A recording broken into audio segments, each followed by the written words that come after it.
Hello students, आज हम पढ़ेंगे लेटर ऑफ क्रेडिट के बारे में।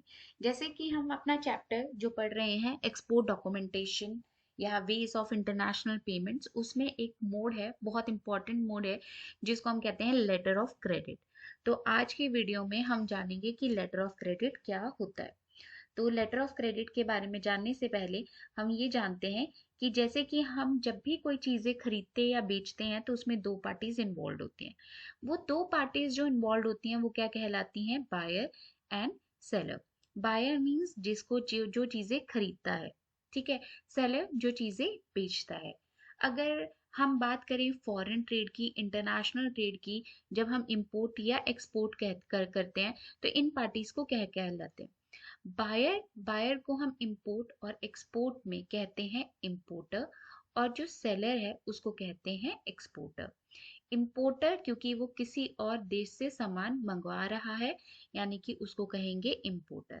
एक्सपोर्टर जो और दूसरी कंट्री में अपना सामान भेज रहा है, उसको बोलेंगे एक्सपोर्टर। हम जैसे इसमें एग्जांपल लेते हैं कि अगर इंडिया का कोई पर्सन है जो बाहर से मंगवा रहा है, तो इंडिया की कंट्री में रहने वाला जो वो पर्सन है वो क्या कहलाएगा? इम्पोर्टर। और जो जापान से चीजों को भेज रहा है, बेच रहा है, उसको हम क्या कहेंगे? एक्सपोर्टर। ठीक है। अब देखते हैं आगे। जैसे हमने कहा कि दो पार्टीज इन्वॉल्व होती हैं, बायर एंड सेलर। अब buyer and seller international trade के सेंस में दो ऐसे व्यक्ति जो एक दूसरे को जानते नहीं है। अब एक दूसरे को जानते नहीं है, बट उन लोगों ने ट्रेड करना है। जो बायर है, इंपोर्टर है, उसने चीजें खरीदनी है, और जो सेलर है उसने चीजें बेचनी है। बायर को मतलब है चीजों से, गुड्स से, और जो सेलर है उसको मतलब है अपनी पेमेंट से। ठीक है। तब यहाँ देखते हैं कि जब ये दोनों पर्सन एक दूसरे को नहीं जानते हैं और दोनों को अपनी गुड्स चाहिए और पेमेंट चाहिए, तो किस तरीके से ये पेमेंट करते हैं, ठीक है, और कैसे लेटर ऑफ क्रेडिट का बेनिफिट लेते हैं। तो जो इम्पो यहाँ अब जो लेटर ऑफ क्रेडिट के केस में इन दोनों पार्टीज के बिहाफ पे दो बैंक्स इन्वॉल्व होंगे। ठीक है। अब यहाँ जो दो बैंक्स इन्वॉल्व होंगे, वो कौन कौन से बैंक्स इन्वॉल्व होंगे? एक होगा इंपोर्टर का बैंक और एक होगा एक्सपोर्टर का बैंक। इंपोर्टर का जो बैंक है उसको हम कहेंगे importers bank, issuing bank and opening bank. ठीक है। और जो एक्सपोर्टर का बैंक है उसको हम क्या कहेंगे? Exporters bank, advising bank and confirming bank. Importer क्यों? क्योंकि यहाँ वो बैंक के पास एप्लीकेशन डालेगा कि ओके कि जो पेमेंट है वो कर दूंगा, बट आप एश्योरिटी लीजिए। तो इस वजह से उसे क्या कहेंगे? एप्लीकेंट कहेंगे। और अल्टीमेट जो पेमेंट रिसीव करने वाला पर्सन है वो एक्सपोर्टर है, इस वजह से उसको क्या कहा गया है? बेनिफिशियरी। अगेन, जो इंपोर्टर का बैंक है वो इशूइंग बैंक है, ओपनिंग बैंक है, और जो बेनिफिशियरी का बैंक है वो एडवाइजिंग या कंफर्मिंग बैंक हो सकता है। ठीक है। तो बेसिकली लेटर ऑफ क्रेडिट अब हम देखते हैं किस तरीके से करेगा। जैसे कि हमने कहा कि यहाँ दो बैंक्स इन्वॉल्व होंगे। अब जो दो बैंक है, जैसे हमने कहा कि फर्स्ट बैंक कौन सा होगा? Issuing bank, opening bank.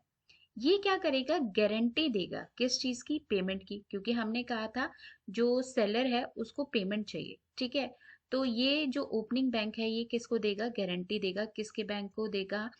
जो है एक्सपोर्टर का बैंक। ठीक है। अब वो कहता है कि ओके कि जो आपको पेमेंट मिल जाएगी, बट कंडीशंस हैं। ठीक है। कि जैसे ही वो कंडीशंस और वो जो डॉक्यूमेंट्स हैं जो हम लोगों को चाहिए, जैसे कि अब क्या चाहिए था? इंपोर्टर को क्या चाहिए था? गुड्स चाहिए थी। ठीक है। जैसे ही एक्सपोर्टर अपना सामान क्या करेगा? भेजेगा, और हमें वो रिक्वायर्ड डॉक्यूमेंट्स जो जो हमने मांगे हैं, ठीक है, कि आपने सामान क्या कर दिया? शिप कर दिया। ठीक है। आप सामान भेज रहे हो। जैसे ही आप वो डॉक्यूमेंट्स या फर्दर जो भी हमें डॉक्यूमेंट्स मिल जाएंगे, और वो हम क्या कर लेंगे? चेक कर लेंगे, हम सेटिस्फाई हो जाएंगे, वैसे ही हम आपको क्या कर देंगे? पेमेंट कर देंगे। ठीक है। तो बेसिकली जो लेटर ऑफ क्रेडिट है, it is a contract between banks. ठीक है। बैंक्स कौन सा? इंपोर्टर का बैंक होगा और एक्सपोर्टर का बैंक होगा। इस तरीके से समझा हमने। अब हम इसको इस वे में रीड आउट करते हैं। So a letter of credit is a contractual commitment by the foreign buyer's bank to pay once the exporter ship the goods and present the required documents to the exporter bank as a proof। जैसे कि हमने कहा कि ये क्या है, एक contract है किन के बीच में, दोनों बैंक्स के बीच में।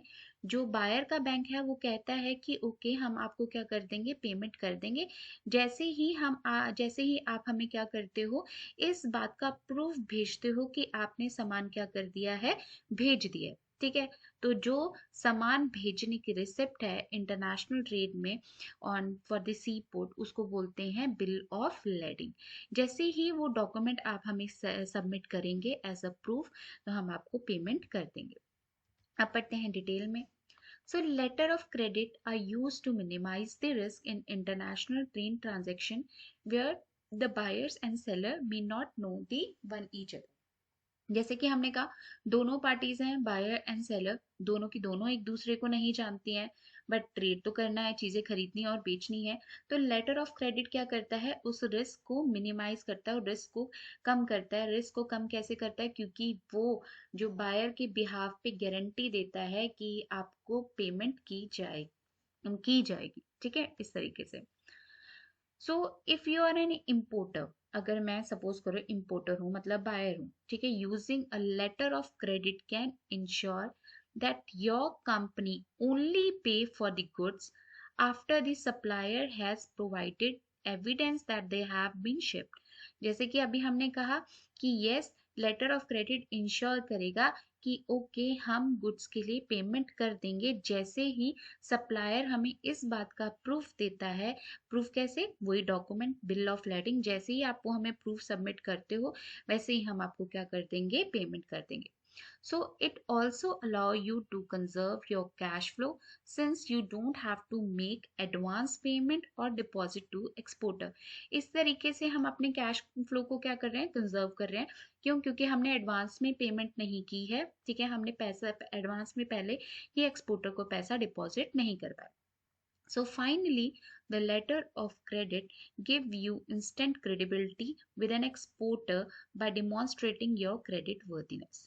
ठीक है, अब देखते हैं आगे। So if you are an exporter, अब एक्सपोर्टर के पॉइंट ऑफ व्यू से करते हैं। If you are an exporter, the letter of credit is an insurance in case buyers fails to pay the goods you shipped। In such case, financial institution will recover the amount outstanding।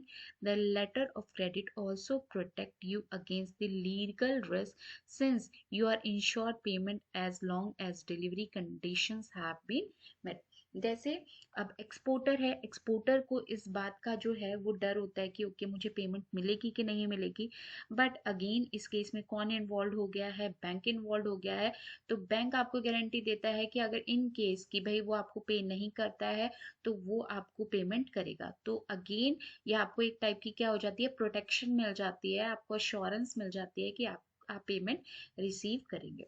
तो ये था letter of credit के बारे में। So thank you very much.